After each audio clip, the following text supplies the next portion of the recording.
Hello বন্ধুরা, আমি আজকে চলে এসেছি ছোট্ট একটা রান্নার রেসিপি নিয়ে। দই চিকেন ঘরোয়া পদ্ধতিতে, একদম সাধারণ উপকরণ দিয়ে। আমি 3 পিস চিকেন নিয়েছি। প্রথমে এতে একটু সামান্য নুন দেবো, তারপরে গোলমরিচের গুঁড়ো দেবো, তারপরে দেবো আমি আদা রসুন বাটা, 1 চামচ করে আদা রসুন বাটা দিয়ে এটাকে আমি সুন্দর করে ম্যারিনেট করব। ভালো করে এটা মাখাতে হবে সমস্ত জায়গায়, যাতে কোথাও ফাঁক না থাকে। এটা একটু খেয়াল করবে সবাই। এখানে আমি টক দইয়ের ব্যবহার করব না বা ভিনিগারের ব্যবহার করব না, কিচ্ছু করব না, যেহেতু এটা দই দিয়ে আমি রান্না করব, কারণ দইটা কেটে যেতে পারে, ওই জন্য কোনো কিচ্ছুই দেবো না। এটাকে সুন্দর করে আমি মাখাবো। একটু ধৈর্য ধরে মাখিও সবাই।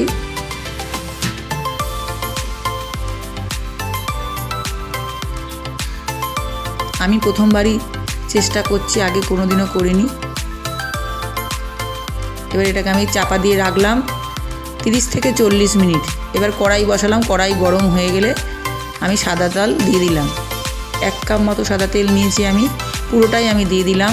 তেল গরম হয়ে গেলে এবার আমি চিকেনগুলো এতে এক এক করে সব দিয়ে দেবো।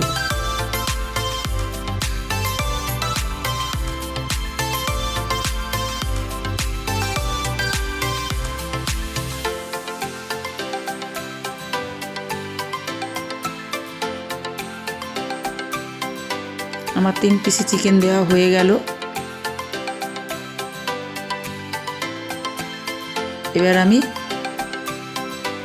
উল্টাবো, চাপা দিয়ে দিয়েই করবে এটাকে। উল্টে নেবো, এপিট ওপিট করে উল্টাবো এবং কালারটা বেশ সুন্দর হবে, লাল লাল। 15 থেকে 20 মিনিট মতো সময় লাগবে। গ্যাসের স্টিমটাকে মিডিয়ামে রাখবে। হয়ে গেছে দেখো বন্ধুরা, কি সুন্দর রং হয়েছে। এইভাবেই লাল লাল করে ভাজবে।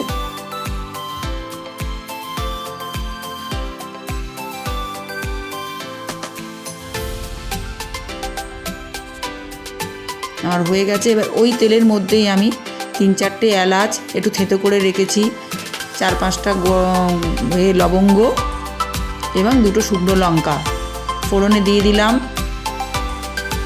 এবার একটু নেড়ে চেড়ে নেবো। ফোড়নটা যতক্ষণ হতে সময় লাগবে।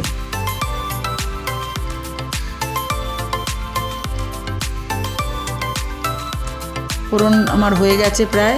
এবার আমি পেঁয়াজ কুচি দেবো। এখানে 3টে পেঁয়াজ কুচি আছে, যদি বড় হয় 2টো দেবে। আমি 3টেই ব্যবহার করেছি, আমার পেঁয়াজগুলো মিডিয়াম সাইজ ছিল। পেঁয়াজগুলোকে ভালো করে লাল লাল করে ভাজতে হবে।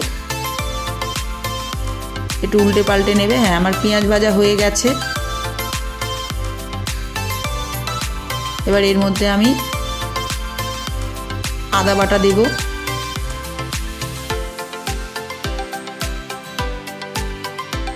এক চামচ মতন আদা বাটা দিলাম, দিয়ে আমি ভালো করে একটু নেড়ে নেবো। তারপরে দেবো আমি কাঁচা লঙ্কা। আমার 4-5টা কাঁচা লঙ্কা কুচিয়ে রেখেছি, সেটা আমি দিয়ে দেবো। ঝাল যে যার মতন খাবে, যদি কেউ কম খায় কম দেবে, যদি কেউ বেশি খায় বেশি দেবে। এই লঙ্কাটাকে আগেও দেওয়া যেতে পারে, তারপরেও আদা দেওয়া যেতে পারে, কিন্তু আমি পরেই দিলাম, তাতে ফ্লেভারটা খুব সুন্দর হয়। এরপর আমি একটু গোলমরিচের গুঁড়ো দেবো হালকা করে, নুন দেবো সামান্য, দিয়ে চাপা দেবো। মশলা থেকে তেল বেরোলে আমি দিলাম এবার রসুন বাটা, 1 চামচ রসুন বাটা দিয়ে দিলাম। এবার দেবো আমি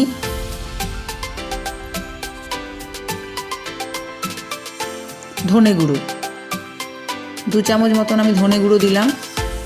দিয়ে এবার ভালো করে নাড়বো।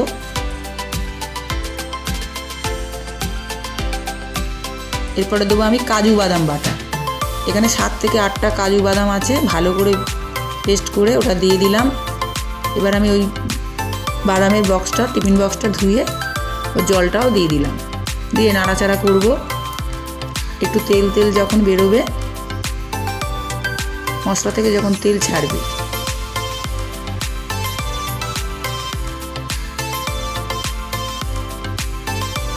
তখন আমি এই চিকেনগুলো এবার দিয়ে দেবো। মোটামুটি মশলাটা হয়ে গেছে। এবার আমি চিকেনগুলো দিয়ে দেবো, দিয়ে ভালো করে ওই ভাজা মশলা উল্টে পাল্টে মাখিয়ে দেবো। গ্যাসের ফ্লেমটা থাকবে তখন লো, যেহেতু আমি কাজু বাদাম বাটা দিয়েছি, লোতে রেখেই এটা তখন করতে হবে, নাহলে কিন্তু তলায় লেগে যাবে। উল্টে পাল্টে দিলাম, মোটামুটি হয়ে গেছে। 10 মিনিট মতন কষলেই হয়ে যাবে। এবার দেবো আমি ফেটিয়ে রাখা দই। নর্মাল টেম্পারেচারে এই দই, একদম ঠান্ডাটা দেওয়া যাবে না। এখানে 150 গ্রাম দই আছে, সুন্দর করে ফাটিয়ে রেখেছি আমি, আবার একটু ফাটিয়ে নিলাম। দেখো ঠিক এইরকম হবে, একদম ক্রিমের মতন একটা ক্রিম ক্রিম ভাব এসে যাবে। এটা আমি পুরো দইটাই দিয়ে দিলাম। এবার ওই দইয়ের পাত্রটা ধুয়ে ওখানে একটু জল দেবো, দিয়ে আমি নাড়াচাড়া করে নেব।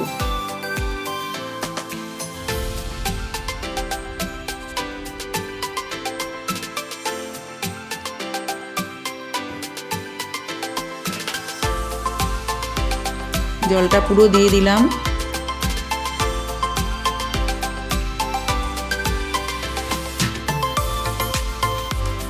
ভালো করে নেড়ে চেড়ে দিলাম। এবার এটা মেরিনেট হতে যতক্ষণ সময় নেবে, সামান্য আমি চিনি দিলাম। চিনিটা যদি কেউ না খায় তাহলে অসুবিধে নেই, সে দেবে না।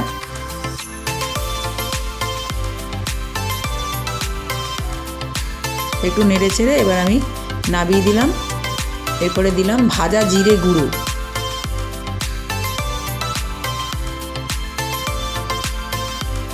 আর দেবো চিলি ফ্লেক্স সামান্য দিয়ে দিলাম।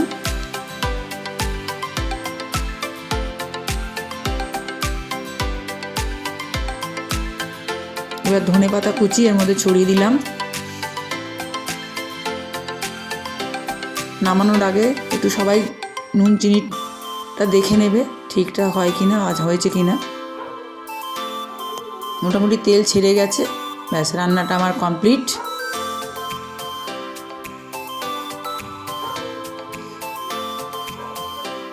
দেখো বন্ধুরা কত সুন্দর কালার এসেছে। সাজানোর জন্য একটু ধনেপাতা দিয়ে দিয়েছি, দেখতে ভালো লাগবে। সবাই কিন্তু একটু কমেন্ট করবে, ট্রাই করে দেখো কেমন লাগে। দারুণ হয়েছে, খুব ভালো হয়েছে, খুব সুন্দর হয়েছে, পুরো রেস্টুরেন্টের মতন স্বাদ। চিকেন লেগ পিস খুব ভালো হয়েছে, ঝালটা সব কিছু ঠিক আছে, পারফেক্ট। 100তে 100। হ্যাঁ।